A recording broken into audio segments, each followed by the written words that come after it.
কি ভেবেছিলি হারামি? ঠান্ডা লেগেছে বলে আমি দয়া করব। আজ তোকে ভেঙে না ফেললে শান্তি পাবো না।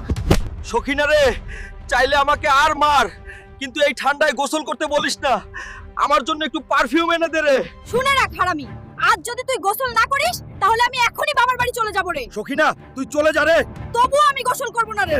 বাবা যে আমাকে কি লোকের সাথে বিয়ে দিল রে, গোসলের নাম শুনলেই কাঁপে, আর সহ্য হচ্ছে না। এবার দেওয়ানির কাছে গিয়ে কিছু একটা করতেই হবে। দেওয়ানি বাবু, আমাকে একটু সাহায্য করুন। আপনার লোক দুজন আমার সাথে পাঠান।